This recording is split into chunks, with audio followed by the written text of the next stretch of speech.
দাগ 4 ভোট, সীমা দাগ 3 ভোট, বাদল দাগ 4 ভোট, রণদীপ দাগ 4 ভোট এবং মিঠুন দাগ 6 ভোট।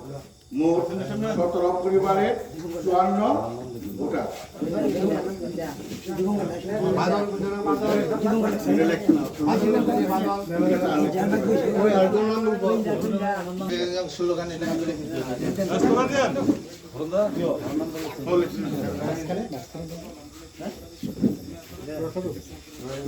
বিজেপি ছেড়ে তীব্রামতা জয়েন করে দেখে স্বাগতম বিজেপি ছেড়ে তীব্রামতা জয়েন করে দেখে স্বাগতম বিজেপি ছেড়ে তীব্রামতা জয়েন করে দেখে স্বাগতম বিজেপি জাগরে তীব্রামতা ফাইনাল না ফাইকা হাম বিজেপি জাগরে তীব্রামতা জয়েন করে না ফাইকা হাম বিজেপি ছেড়ে তীব্রামতা জয়েন করে দেখে স্বাগতম বিজেপি ছেড়ে তীব্রামতা জয়েন করে দেখে স্বাগতম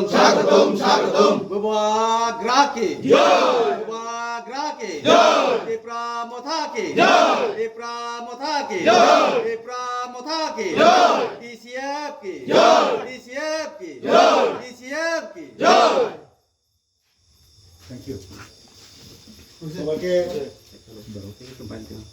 সবাই হয়েছে এখানে কত পরিবারের কতজন ভোটার আপনাদের তীব্রামতা দলে যোগ দিয়েছে? এখানে 17 পরিবারের 54 ভোটার আমাদের টিসিএফ এর যোগ দিতে। এখন আপনার সামনেই সবাই নতুন। আগামী দিনে এই গ্রাম পঞ্চায়েতে আরও যে সমস্ত ওয়ার্ডগুলি রয়েছে সেখান থেকে আপনারা সারা পাচ্ছেন যে তারা আপনাদের দলে আসবে বিজেপি ছেড়ে? আমরা সারা বলতে সবাই স্বতঃস্ফূর্তভাবে আমাদেরকে আমন্ত্রণ করে নিমন্ত্রণ করে এখানে আনছে। আমি এখানে আসছি এবং আজকে তারা জয়েন করছে। তো ঠিক এইভাবে শুধু এই গ্রাম না, শুধু বিদ্যাসাগর না, আমাদের সিমনার 5টা 6টা পঞ্চায়েত আছে। এখন নতুন একটা পঞ্চায়েত হচ্ছে কাতলামারা।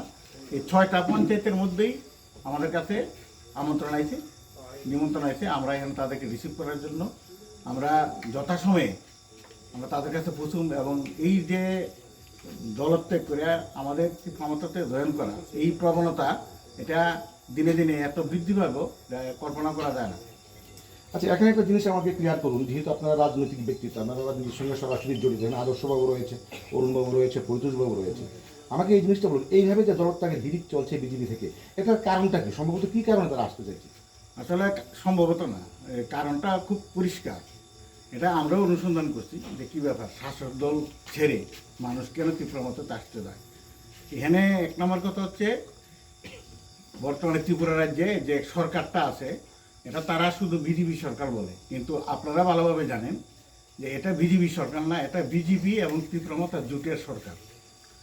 এখন প্রশ্ন হইতেছে যে শাসক দল বিজেপিও তীব্রমতাও, তো কেন শাসক দল বিজেপি ছেড়ে তীব্রমতাতে যোগদান করছে? এটা একটা রহস্যজনক ব্যাপার। ব্যাপারটা হচ্ছে এই খুব সাধারণ যে গত 8 বছরে, আজকে 8 বছর প্রায় অতিক্রান্ত হচ্ছে, 8 বছরে বিজেপি এখানকার মানুষকে, এখানকার নাগরিকদেরকে যেভাবে একাধিক ক্রমে বহুমুখী প্রতারণা করছে, বহুমুখী প্রতারণা, এটার বলে লাভ নেই।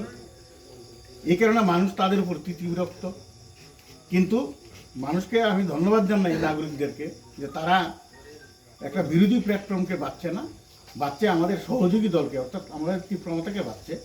এখানে কেউ কিন্তু সিপিএমে যায় নাই, এখন পর্যন্ত আমাদের সিমনাতে কেউ সিপিএমে যোগদান করছে না, সবাই তীব্রমতাতে টিসিএফে যোগদান করতেছে।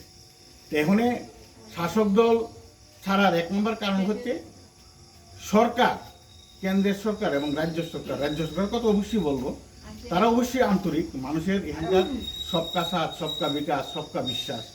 কিন্তু দল এবং দলের নেতৃত্ব, বিশেষ করে নিচের লেভেলের যে নেতৃত্বরা আছে, তারা সবের সর্বনাশই করতে, সবকে হতাশ এবং সবকে সর্বনাশ করতে। মানে এটা এক প্রকার বলা যায় যে স্থানীয় দলীয় নেতৃত্বের প্রতি নেতৃত্বের প্রতি।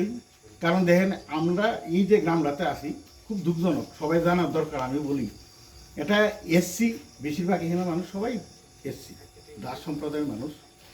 একটা পরিবারে, আমি গতকালকে গেছি, আজকেও গেছি, একই পরিবারে একটা স্ত্রী স্বামী 2 জন MA পাস আর একজন PhD করানো আছে, কিন্তু তাদের কোনো একটা কর্মসংস্থানের ব্যবস্থা হইত না। আমি অনুরোধ করে বলছিলাম যে আজকে আমাদের সঙ্গে আসেন, দলে যোগদান করেন, আপনাদের জন্য আমরা লড়াই করব।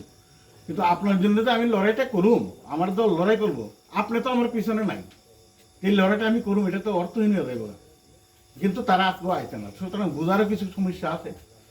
তারা আশা করি আগামী দিন এই যে মানুষের মানে বিজেপির প্রতি যে একটা তিক্ততা এবং বিতৃষ্ণা, এটা কারণে এই সিমলাতে বিজেপি ফ্ল্যাগ ধরনের কোনো লোক থাকতো না। আমি সারা ত্রিপুরার কথা বললাম না, আমি সিমলার কথা বললাম, এখানে আমারও বাড়ি। এই যোগদানের প্রবণতা দিনে দিনে চলবে। সুতরাং নেতৃত্বের প্রতি বিরক্ত হয়ে মানুষ বাধ্য হইয়া ত্রিপুরা মাতাকে TCF কে বাচ্চা দিতে হবে।